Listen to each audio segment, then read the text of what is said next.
आरक्षणाच्या संदर्भातील लोकांमध्ये मतांतर आहेत की आरक्षण हे निवडणुकीच्या तोंडावरच दिलं गेलं. विधानसभेच्या निवडणुका तोंडावर आहेत. आरक्षण जे दिले गेले, एक लक्षात घेतलं पाहिजे की ही एक प्रक्रिया आहे. मागणी, हे आंदोलनं, दबाव हे झाल्यानंतर त्याचं शेवटी प्रोसेस आहे. त्याच्यामध्ये त्या प्रोसेस कायदेशीर प्रोसेस आहे. त्याच्यात कायद्याच्या प्रोसेस तो आयोग आहे, आयोगाकडे जावं लागत असतं. त्याच्याकरता कमिटी असते. कमिटीनं त्याचा जो अहवाल तयार, याच्यामध्ये मराठा आरक्षणामध्ये सुद्धा 5 लाख कुटुंबांचं सर्वेक्षण केलं गेलं राज्यामध्ये. हे सगळं करण्याकरता एक वेळ तर लागतोच ना.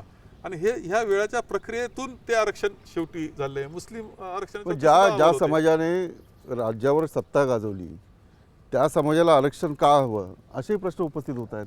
धनगर समाज म्हणतोय आमच्या मागण्या मान्य होत नाही आहेत. ओबीसी जे आहेत ते नाराज आहेत. नाही, असं आहे की मराठा समाजाचं प्राधान्यानं आहेत तर आपण राजकीय आरक्षणापासून त्यांना बाजूला ठेवलेलं आहे. त्याच्यामध्ये मराठा समाजाला राजकीय आरक्षण दिलेलं नाही ही वस्तू आहे. परंतु मराठा समाज म्हणजे त्यांच्या ताब्यात थोडंसं राजकीय सत्ता आहे याचा अर्थ सगळ्यांचं चांगलं झालं असं सापडत नाही ना.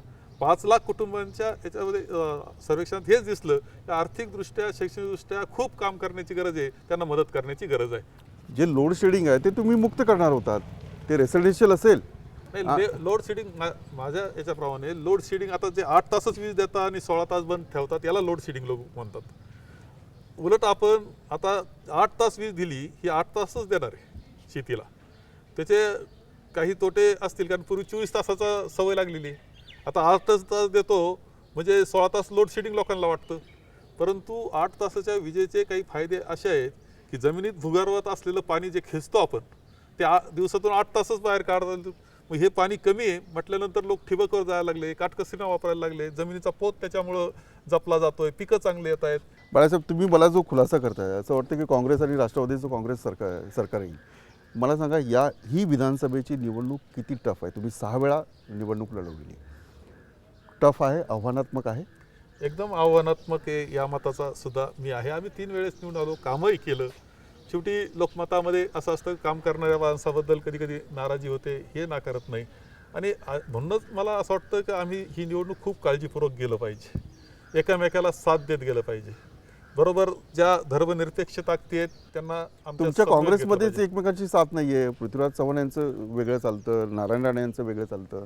मग तुमचंच नाव कुठे येतं? तुमच्या बाजूला जे मतदारसंघ आहेत राधाकृष्ण विखे पाटील यांच्यामध्ये तुमचं चालतं. सगळ्या याच्यामध्ये आम्हाला एका बाजूला असं दिसत असतं की शिवसेना, भाजप हे आमचे विरोधी पक्ष आहेतच, मान्य करावं लागेल. दुसऱ्या बाजूला मित्रपक्ष असला तरी त्याच्याबरोबर एक संघर्ष असतो.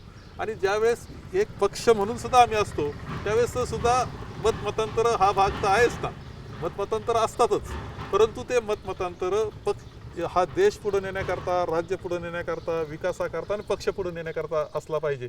तसा असला तर त्याचा उपयोग होत असतो. काँग्रेसची सत्ता आल्यावर तुम्हाला मुख्यमंत्री व्हायला आवडेल? असं आहे की आत्तापर्यंत मी असा एक नशिबान आहे की खऱ्या अर्थानं बोलतो की म्हणजे पहिल्या वेळेस सुद्धा आमदारकी तिकीट मला मागावं लागलं नाही. लोकांनीच मला ठेवलं, नॉमिनेशन काढू दिलं नाही. मी आमदार झालो. आत्तापर्यंत कधी मागितलं नाही.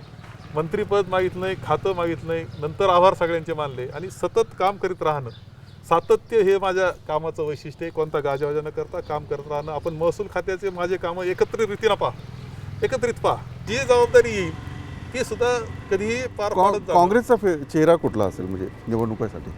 नाही, आज पृथ्वीराज चव्हाण साहेब हा एक चांगला चेहरा आहे आणि लोकांनी, सामान्य माणसाने तो स्वीकारला. प्रत्येक प्रश्नाला बाळासाहेब थोरात यांनी पॉझिटिव्ह उत्तरं दिलेली आहे. सरकार काँग्रेसच येणार.